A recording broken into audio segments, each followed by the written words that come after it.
It's hard to believe, but Pierre is the best seller I've ever seen in my life. He never smoked a cigarettes of his life. He was selling cigarettes. He never had a beer in his life. He was selling beer. So he's the best at selling. So when my dad met with him, I think my dad really liked him at Elo. And it's funny because at the time my brother was a very, he was a star player. He was the player that all the agents wanted to have. So my dad said to Pierre, he said, if you want the younger one, you got to take the older one. And I was the older one. So he Pierre straight up said, yeah, I'll take both of them. And from that day, I met him at the Saint-Hubert restaurant in Granby, and that was the beginning of our relationship. The following year, I mean, after the season, I would say, it was the NHL draft, and the NHL draft was in Montreal, and Pierre had 3 clients there, and the first one was Sylvain Côté, the second one was Stephen Finn, and then I was basically the third one. So the way things were working out is Pierre would sit down with Sylvain Côté, and when his name is named, he'll move to the next guy, and then on. So Pierre thought I was going to be drafted around the 5th or 6th or 7th round.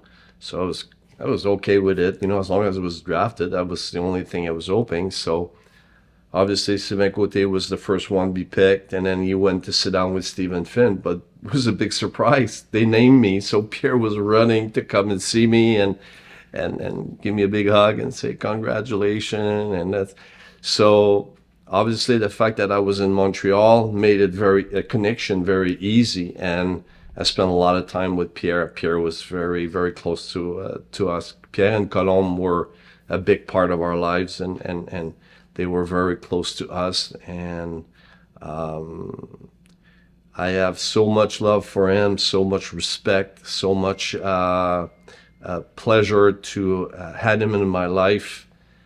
He taught me so much things. I think the person I am today, he has a huge part to play. He has a huge role to play in who I am today. To hear you bring up Colombe, I've talked to Coco a lot this week, and Archie as well, and I wanted to know more about how her support and partnership of Pierre sort of helped everyone along the way to leave the lasting impression that the Lacroix family. Pierre is a family man, so he wanted everybody to be involved, and Colombe was playing a role perfectly with the wives and with my ex Michelle. She was very close to Michelle. She was helping Michelle and in different ways.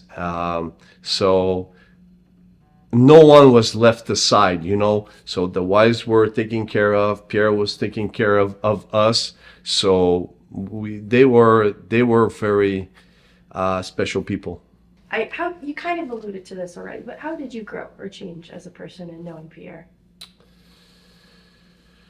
I think Pierre always loved my intensity, and I think he understood it. I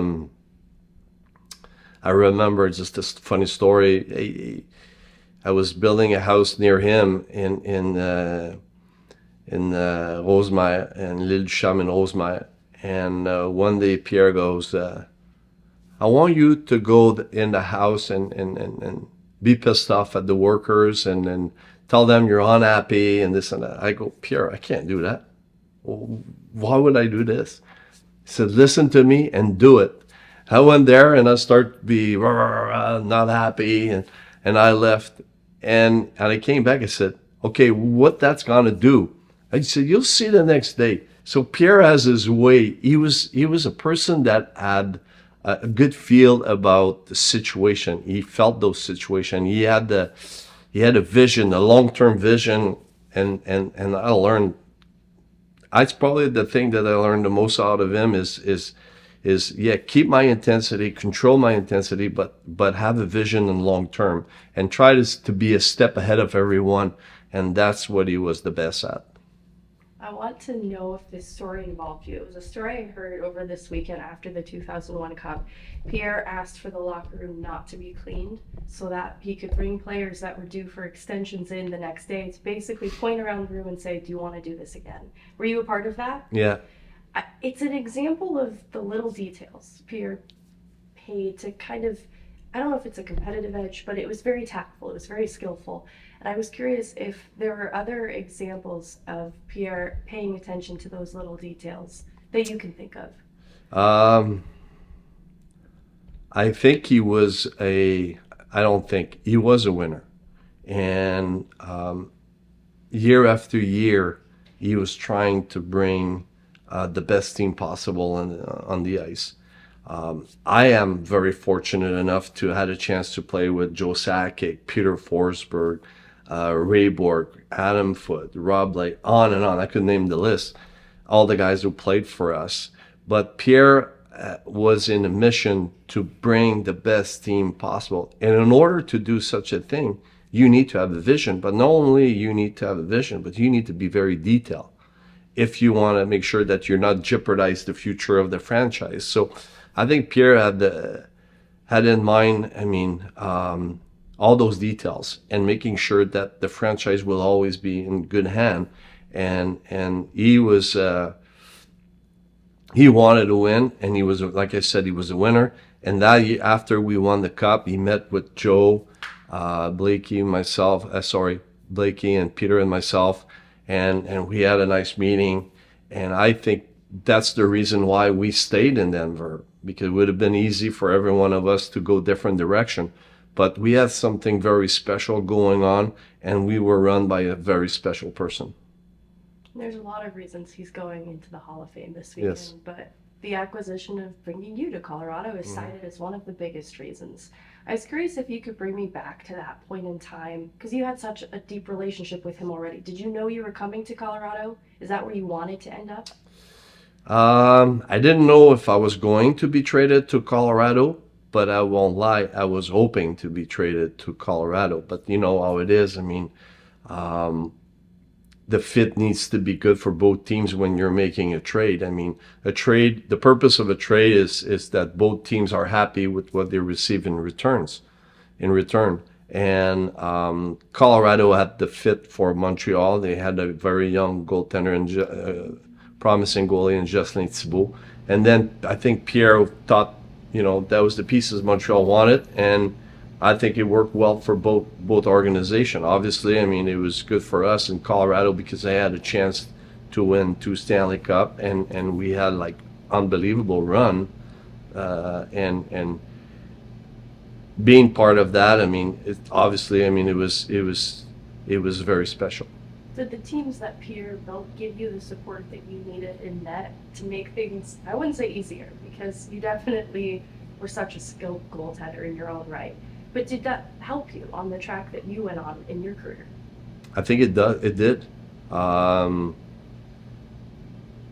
Pierre was a person that also loved to listen to what you had to say. So one year we had a tough start. We were like, 6th in the league, and Pierre tried to relax the group, and he put the nose of a clown, and I left the ice, and I said, that's not funny, and I went in the room and changed, and when I got close to the bus, he goes, come in my room when we get to the hotel. So I said, okay.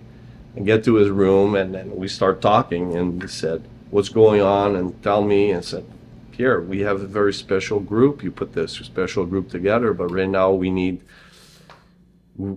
can't be like a country club like we are, and we need to find ways to get back on track. So he didn't say a word, left the room, and 2-3 weeks later, boom, Ray Bork ended up in Colorado. So, and then he looked at me and said, okay, now you know what you have to do, eh? I said, yeah, I know what I have to do. So, but that's what winners does. They try to help the guys in place to win, and the window. Not very often you have a window like we had. 8 years where we were like top of the league in battle. Think about it. I mean, before the last playoff run, for those 7 years, we made 6 times the conference final. We won 2 times the Stanley Cup. So there was a lot of hockey played in Denver. These will be the last 2 questions to wind it down, but do you remember when you received the call to the Hall of Fame, sort of the emotion that came over you and how it happened? Yes, I do remember. I was in Quebec then, and I was very happy. Was I surprised? No, but I was very happy to receive the phone call. And when you get inducted to the Hall of Fame, it's a moment that, because during my entire career, I was trying to live in the present moment. I was not trying to look behind and stuff like that. So when you receive that call, it brings you back and makes you realize how many people had an impact on your career and what they did for you and how special they were to you. Because you don't have a career like this without the support and the love of a lot of people. So the Pierre Lacroix, my parents, my sister, my family basically, and the teammates, and on and on. I could, and the coaches, and there's so many people that played important role in and that's what you have. To me, that's what I had in mind. I was thinking about all the love I had, the support I had, and I was really fortunate to see that happening. And this last one, because obviously everyone wanted Pierre to be here for this Yes. moment. How do you think he'd want to be remembered? I think he was a very passionate person, and I think that's what he wants the people to remember. That Pierre Lacroix would do whatever he could have done to make the Avalanche. He was a proud person, but he would, I think his legacy is it's about what he did for the game of hockey as an agent, as a GM. He was a family person. His culture was family and hard work, and I think that's what he wants. Pierre was very very close to everyone, and it's funny because I still have my last phone call I have with him. It was on my birthday on 2020, on October 5th, and he sent me a text, and I responded, and we exchanged, and less than 6 months later, he passed away. So I always kept it because he was a very special person for me. That's amazing. Thank you so much. You're welcome. Patrick. That's perfect. Yeah, thank you so much.